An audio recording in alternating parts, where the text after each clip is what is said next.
ચાલી રહેલ જે ગ્રંથ ગિરિરાજ ધાર્યાષ્ટક એમાં પ્રમેયના નામ પર આપણે આગળ વધતા ત્રીજો શ્લોક પુનઃ ગાન કરશું અને પછી જે નામ બાકી છે તે નામ પર આપણે ચર્ચા કરશું. એણું સ્વનાનંદિત પન્નગારી રસાતલા નૃત્ય પદ પ્રચારી ક્રીડન વયસ્યાકૃતિ દૈત્ય મારી મમ પ્રભુ શ્રી ગિરિરાજધારી મમ પ્રભુ શ્રી ગિરિરાજધારી. મારા પ્રભુ શ્રી ગિરિરાજને ધારણ કરનારા કેવા છે? એમાં આપણે વેણુસ્વનાનંદિત પન્નગારી એની અંદર ભગવાનના અલૌકિક વેણુવાદન દ્વારા ભગવાન કેવી કૃપા કરે છે પોતાના નિજજનો ઉપર, વ્રજની અંદર, વૃંદાવનની અંદર અને વૃક્ષ પત્ર ઇત્યાદિ સર્વત્ર એ જોયું. અને જેના દ્વારા ભગવાનનું કરતુમ અકર્તુમ અન્યથા કરતુમ સર્વ કરતુમ સામર્થ્ય પણ વિચાર્યું. હવે ત્યારબાદ આ ભગવાનની બીજી લીલા જે 13મા અધ્યાયની અંદર 10મા સ્કંદમાં વર્ણિત છે એનું ચરિત્ર ચિત્રણ કરી રહ્યા છે. રસાતલા નૃત્ય પદ પ્રચારી. રસાતલા નૃત્ય પદ પ્રચારી, આનો એક સામાન્ય અર્થ એવો પણ થાય કે રસાતળની અંદર ભગવાને પોતાના નૃત્યના પદનો પ્રચાર કેવી રીતે પહોંચાડ્યો, એટલે પહોંચાડ્યો પણ કેવી રીતે? તો કે કાલિય નાગના ઉપર કૃપા કરીને. કેમ કે નાગોનો જે લોક છે એ રસાતલમાં છે અને ભગવાને કાલિય નાગનું નાથન કરી એવી કૃપા કરી પોતાના નિજજનો ઉપર કે સર્વપ્રથમ તો આજે ધેનુકાસુરનો ઉદ્ધાર કર્યા પછીની જે લીલાઓ છે ને, એટલે ધેનુકાસુરથી લઈ અને ભગવાનની જેટલી લીલાઓ છે, પંચ અધ્યાસોની લીલાઓ છે. ભગવાને પોતાના નિજજનોના પંચ અધ્યાસોનું નિવર્તન કર્યું છે અને આવા મારા પ્રભુ છે એમ શ્રી મહાપ્રભુજી આપણને જણાવે છે. ભગવાન શ્રી વલ્લભ આજ્ઞા કરે છે કે મારા પ્રભુ કેવા કૃપાળુ છે, તો કે આમ પણ આ ભક્તિ માર્ગ છે ને એ કેવો છે? તો કે જીવ સાધ્ય કે જીવકૃતિ સાધ્ય પણ નથી, ભગવદ કૃપા સાધ્ય જ છે. પુષ્ટિ ભક્તિ માર્ગ છે ને, તો પુષ્ટિ એટલે કૃપા અને કૃપા એ ધર્મ જીવનો નથી, એ ભગવત ધર્મ છે. અનુગ્રહ, નિગ્રહ, સર્ગ, વિસર્ગ ઇત્યાદિ જે કંઈ પણ ધર્મો છે ને એ ભગવાનના ધર્મો છે. એમાં અનુગ્રહ પણ ભગવાનનો ધર્મ છે અને નિગ્રહ પણ ભગવાનનો ધર્મ છે. તો અનુગ્રહ એટલે કૃપા કરવી ને નિગ્રહ એટલે આપણે આડે અવળે જતા હોઈએ ને તો જેમ બળદ ઉપર કેવી નાળ હોય અને એનો માલિક જો બળદ ગાડું આડું અવળું જાય ને કેવું ખેંચે, તો એમાં બળદ કાંઈ નથી કરતો. એ બળદના ગાડા પર બેઠેલો એનો માલિક, એનો સ્વામી એ નાળ ખેંચીને એના આડા અવળા જતા રોકી અને એને સીધે પાટે ચલાવે છે. એમ આપણા ઠાકોરજી કેવા છે? તો કે આપણા ઠાકોરજી એ પોતાના નિજજનોના અધ્યાસોને સ્વયં જ દૂર કરે છે. અધ્યાસ કોને કહેવાય એ સમજી લેજો પ્રિયજનો. જે વ્યક્તિ, વસ્તુ, વિષય, પદાર્થ, વાક્ય, તત્વ કે વિચાર તમને પ્રભુના સાનિધ્યથી દૂર કરે, પ્રભુની કૃપા પ્રસાદ ન લેવા દે, એને અધ્યાસ કહેવાય. એને અધ્યાસ કહેવાય, યાદ રાખજો. હવે જે વ્યક્તિ તમને ભગવાનથી દૂર કરે છે એ વ્યક્તિ અધ્યાસ છે.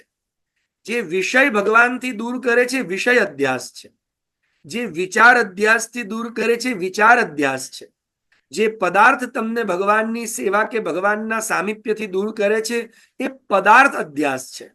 તો ભગવાનનો એવો સ્વભાવ છે, કેમ કે અલૌકિક મા બાપ છે ને, તો મા બાપ ગમે તેવા હોય, બરાબર છે, પણ પોતાના બાળકો માટે તો બહુ કૃપાળુ હોય. એ એમનું હિત જ ચાહતા હોય. એ પ્રેમથી હિત કરે, વઢીને હિત કરે, હિત કરે કે સજા આપીને હિત કરે, પણ અવશ્યમેવ હિત જ કરે, આ વાત પાકી. તો પ્રભુ પણ એવા કૃપાળુ છે, અને એટલે કૃપાળુ પ્રભુ શું કરી રહ્યા છે? જેમ તમારી સોસાયટીમાં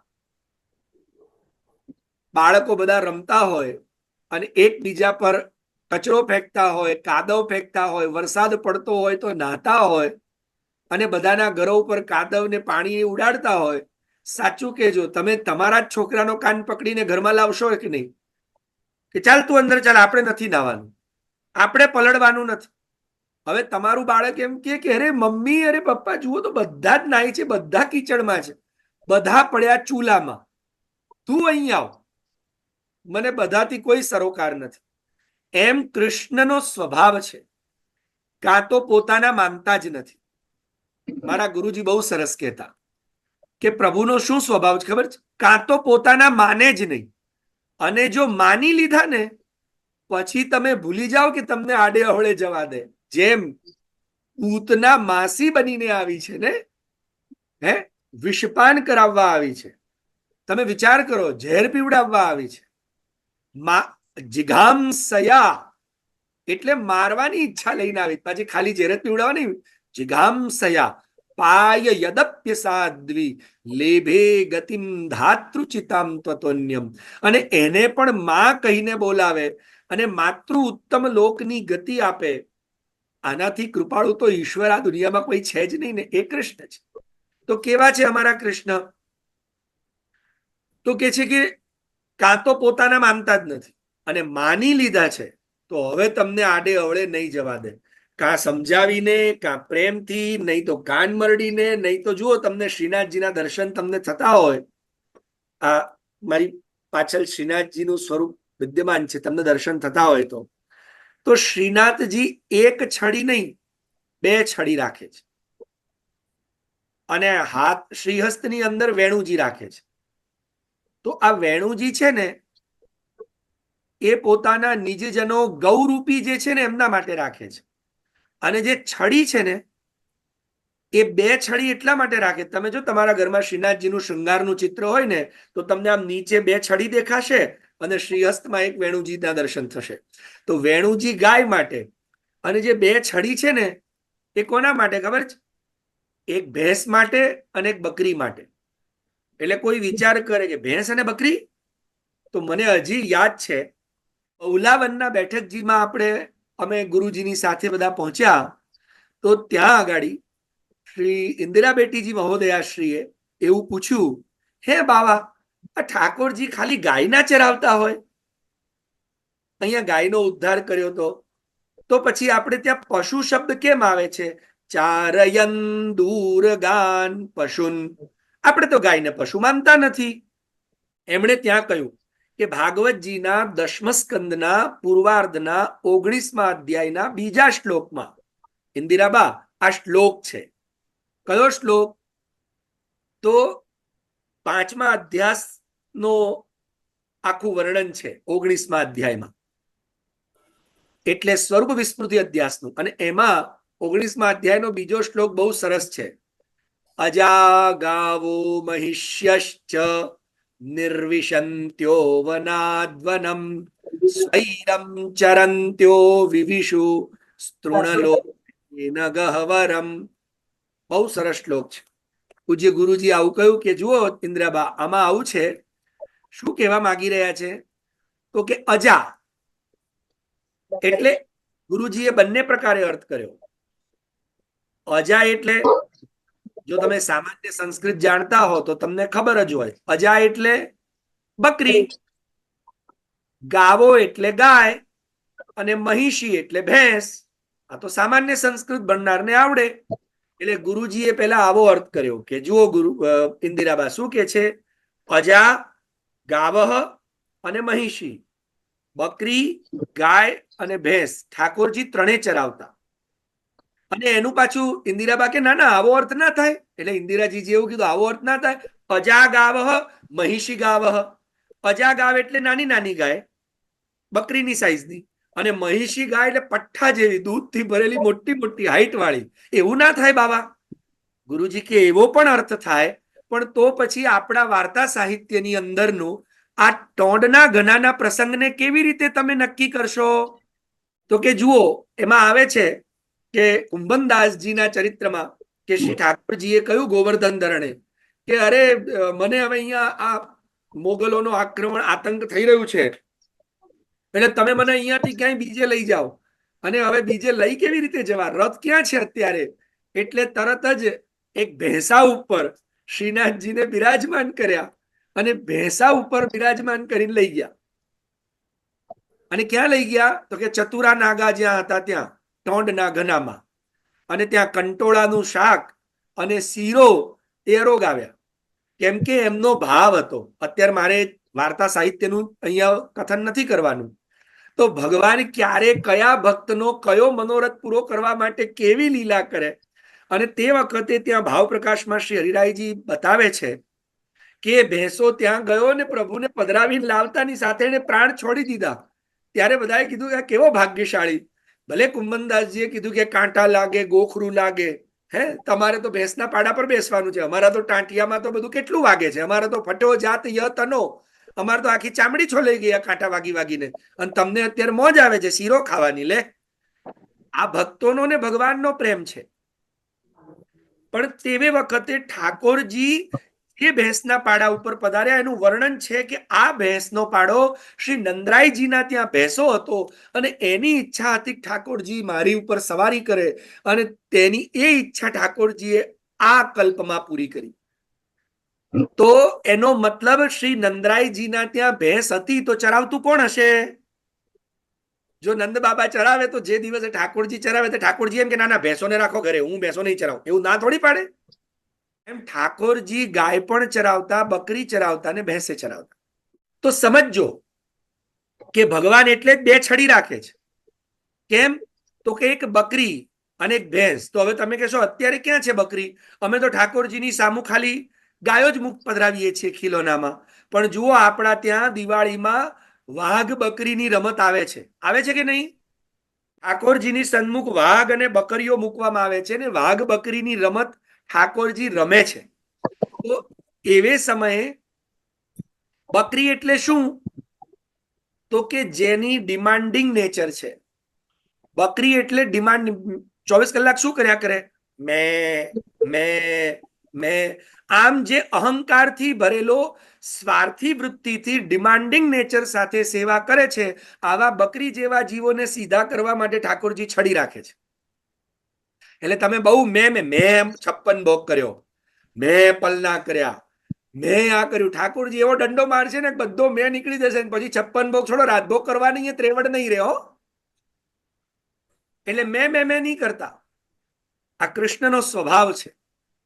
ઠાકોરજી એમને બે છડી નથી રાખતા. હવે ઘરે શ્રીનાથજીના ચિત્રમાં દર્શન કરજો શૃંગારના, તો તાત્પર્ય સમજો વાતને. બકરી એટલે બકરી સૌથી કામુક પ્રાણી, એટલે જે કામનાથી પ્રભુની ભક્તિ કરે છે એને પણ ભગવાન વેણું નથી સંભળાવતા, એને છડીથી જ એનો સત્કાર કરે છે. અને એટલે જ અમારા ગુરુજીએ ભણાવ્યું હતું ત્યારે એમાં બતાવ્યું હતું કે સ્વૈરમ ચરંત્યો વિવિશુ તૃણલોભેન ગહવરમ. તો કે ગાયોને પશુ નથી કહ્યા હો, યાદ રાખજો પ્રિયજનો. સુખદેવજીએ કે વ્યાસજીએ ગાયોને પશુ નથી કહ્યા. અને એટલે જુઓ પાછો બીજો શબ્દ પણ વ્યાસજીએ ફરીથી શું કહ્યું આ જ અધ્યાયમાં કે ભગવાન જયારે વનથી ઘરે પાછા પધારે ત્યારે ક્વચિદાહ્વયતિ પ્રીત્યા ગો ગોપાલ મનોજ્ઞ. ત્યાં પશુ શબ્દ નથી વાપર્યો. શું શબ્દ વાપર્યો? ગો ગોપાલ મનોજ્ઞયા. ગાયો અને ગોપાલના મનને જાણનારા એવા ભગવાન વનથી ઘરે પાછા જતી વખતે કેવી રીતે બોલાવે છે? અરે ગૌરી, અરે ધૌરી, અરે પયોદા, અરે શ્યામા, અરે મંગોળી, ચાલ બધી. તો એમ કરી કરી ક્વચિદ આહ્વયતિ પ્રીત્યા, પ્રેમથી બોલાવે છે. અને જે પશુઓ છે એટલે કોણ, તો કે સ્વૈરમ ચરંત્યો વિવિષુ. સ્વૈરમ ચરંતી એટલે જે સ્વચ્છંદ આચરણ કરે છે ભક્તિમાં, પોતાનું મન માન્યું આચરણ. એ લોકો જ તૃણલોભથી, તૃણલોભ એટલે સંસારના સુખોપભોગની ચાહનાથી, પેટ ભરવાની કામનાથી આ સંસાર રૂપી દાવાનળમાં ફસાય છે. તૃણલોભેન ગહ્વરમ, આ ઘનઘોર જંગલ જેવા સંસારમાં ફસાય છે અને પછી રાંભે છે, ઓ ભગવાન બચાવો. અને ત્યારે ભગવાન દાવાનળનું પાન કરીને વિસ્મૃતિ અધ્યાસ કરે છે, સ્વરૂપ વિસ્મૃતિ અધ્યાસ. ત્યારે ત્યાં આગળ શું શબ્દ વાપર્યો વ્યાસજીએ? મેઘ ગંભીરયા વાચા ચારયન દૂરગાન પશુન. જો ત્યાં પશુ શબ્દ વાપર્યો છે. તમને વાત સમજમાં આવે છે મારી? ભગવાન બે રીતે બોલાવે છે. ઘરેથી પાછા જતી વખતે બે જણને બે રીતે બોલાવે. હવે તમારે પશુમાં આવવું છે કે ગાયમાં? તમે નક્કી કરો. તમારે બકરીને ભેંસ બનવું છે, ગાય બનવું છે? કેમ કે ભગવાનને તો ગાય ગમે છે. ભગવાન ભેંસોને ચરાવે છે. ભગવાનને ભેંસોથી કોઈ પ્રોબ્લેમ નથી. ભગવાનને બકરીઓથી પ્રોબ્લેમ નથી. એના માટે છડી રાખી છે ને, દે ધનાધન, દે ધનાધન, ચાર ઠપકારશે.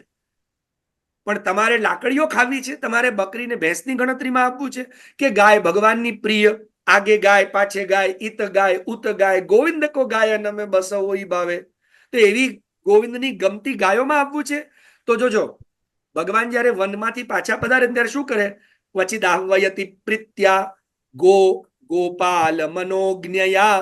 ગાયો અને ગોપાલોના મનને જાણનારા એવા ગોપાલ ભગવાન પ્રીત્યાહ્વયતિ, પ્રીત્યાહ્વયતિ એટલે પ્રેમથી બોલાવે છે. ચલી એ ગૌરી ધૌરી. અને જે પશુ છે, તો પશુ કોને કહેવાય? ગુરુજીએ બહુ સરસ સમજાવ્યું કે ઇન્દિરા બાજુઓ શું કે છે? મેઘ ગંભીરયા વાચા ચારયન દૂરગાન. જે દૂર ગયા છે. અને શા માટે ગયા છે? તો કે ચારયન, ચરવા માટે. એટલે જે પોતાના પાપી પેટ માટે અથવા સંસારની કામનાઓ માટે ભગવાનથી દૂર જાય છે ને, એ જ પશુ છે. હવે તમે નક્કી કરજો, આપણે આવું કરીએ છીએ? તો આપણી ગણતરી પછી બકરીને ભેંસમાં જ થશે હો, એટલે દંડા ખાવા તૈયાર રહેજો. ચારયન દૂરગાન પશુન.